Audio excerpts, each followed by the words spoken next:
పేద ప్రజలకు వైద్య సేవలందించే ప్రభుత్వ ఆసుపత్రులు నిర్లక్ష్యానికి నిలువెత్తు సాక్ష్యంగా నిలుస్తున్నాయి. గాంధీ ఆసుపత్రిలో వైద్యుల నిర్లక్ష్యంతో ఓ యువకుడు ప్రాణాలు కోల్పోయాడు.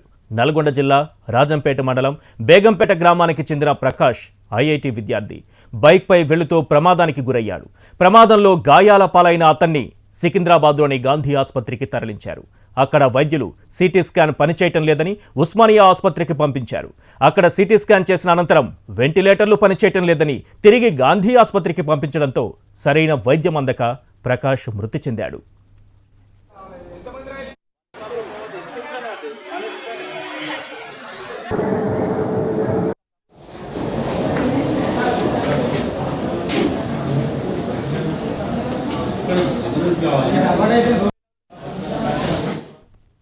దీంతో బంధువులు అధికారులను నిలదీశారు. అయితే ఇందులో తమ తప్పేం లేదంటున్నారు అధికారులు. తమ సిబ్బంది తప్పేమీ లేదని సిబ్బందిని వెనకేసుకొస్తున్నారు.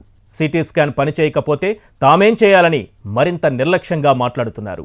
అయితే నిండు ప్రాణాన్ని బలిగొన్న అధికారులపై కఠిన చర్యలు తీసుకోవాలని బాధితులు డిమాండ్ చేస్తున్నారు.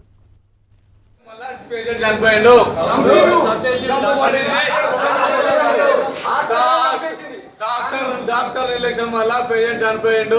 అది డాక్టర్ నిర్లక్ష్యమే, అవునా కాదా?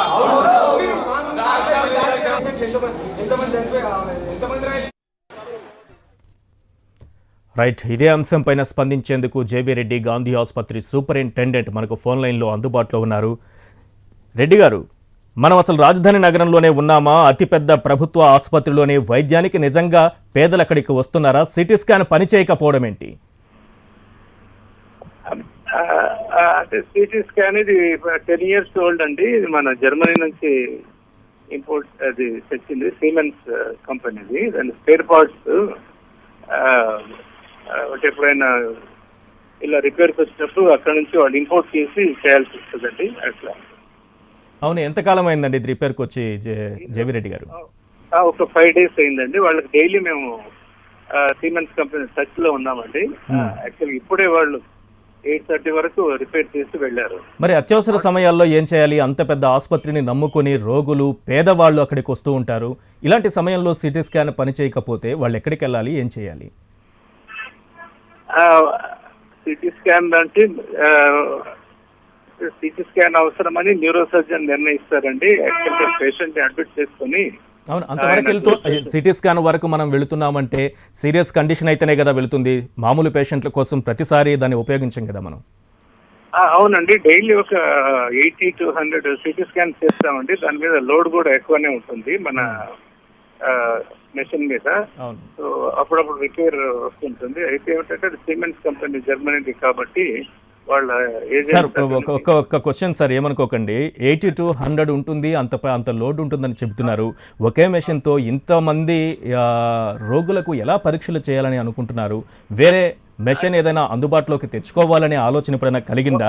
ఇది రిపేర్కి వచ్చినప్పుడు స్టాండ్ బై కింద ఇంకోటి ఉంచుకోవాలన్న ఆలోచన ఎప్పుడు రాలేదా సార్? లేదండి, మాకు ఎంఆర్ఐ కూడా ఉంటుంది. ఎంఆర్ఐ పనిచేస్తూ ఉంది. ఇది సిటీ స్కాన్ గవర్నమెంట్ ఇంకా ఒకటి ఇస్తారు త్వరలోనే. ఒక ఎంఆర్ఐ ఒక సిటీ వస్తుందండి. ఈ బడ్జెట్ లోనే పెట్టారు, అది వస్తుందండి సిటీ స్కాన్. రైట్, మీరు చెప్తున్న దాని ప్రకారం ఒక రోజుకి 80 నుంచి 100 మందికి సిటీ స్కాన్ చేస్తానంటున్నారు. ఈ 5 రోజులు మరో వారం రోజులు పట్టొచ్చు రిపేర్ కావడానికి. అంటే ఏ రకంగా చూసుకున్న 10 రోజులు అంటే 1000 మంది రోగులకు మీరు వైద్య సేవలు అందించలేకపోతున్నారనే ఆలోచన ఎప్పుడన్నా మీకు అందిందా సార్? అదేనండి, మనము అంటే కంపెనీ వాళ్ళతో డైలీ మాట్లాడుతున్నామండి. వాళ్ళు కూడా అది ఇంపోర్ట్ చేయాల్సిన ఇది కదా సార్. ఎలాగో తెచ్చిన వెంబడే అమర్స్తామని చెప్పారు. ఇప్పుడే వచ్చి అమర్చి వెళ్ళారు వాళ్ళు. రైట్ సార్, డైరెక్ట్గా మనం ఈ కేసు గురించే మాట్లాడుకుంటాము. ఒకసారి మాట్లాడుకుందాం.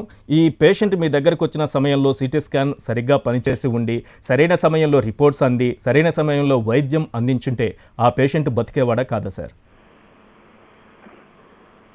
అంటే నేను దాంట్లో స్పెషలిస్ట్ కాదండి, నేను న్యూరో సర్జన్. జనరల్ గా మనం ఆలోచించినా కూడా దీనికి ఏం సమాధానం చెప్తారు? అది కాకపోయినా మనం సిటీ స్కాన్ వరకు పేషెంట్ వెళ్ళాడు అంటే మనం ఏం చెప్పగలం సార్? డీప్లీ కొమటోజ్డ్ ఉన్నారని డ్యూటీ డాక్టర్ చెప్పారండి. దాన్ని ఫర్దర్ ఎంక్వైరీ చేస్తున్నాము. మొదలే అడ్మిట్ చేసి ఇక్కడే ఉంచుంటే బాగాని అభిప్రాయము. సో సిటీ స్కాన్ ఉన్నా లేకున్నా న్యూరో సర్జన్ చూసి దాన్ని వైద్యం అందించగలడు అని మా అభిప్రాయం. యాక్చువల్గా అదే దాని గురించి ఎంక్వైరీ చేస్తున్నాము. ఎందుకు ఆయన అడ్మిట్ చేయలేకపోయాడు అప్పుడే అంటే మళ్ళీ దాన్ని బట్టి ఆయన చెప్పడం ఏమిటంటే 5 minutes లోనే పేషెంట్స్ వాళ్ళు తీసుకెళ్లిపోయారు ఉస్మానియా అని చెప్పడం జరుగుతూ ఉంది. రైట్ అండి, థ్యాంక్ యూ అండి జేవిరెడ్డి గారు.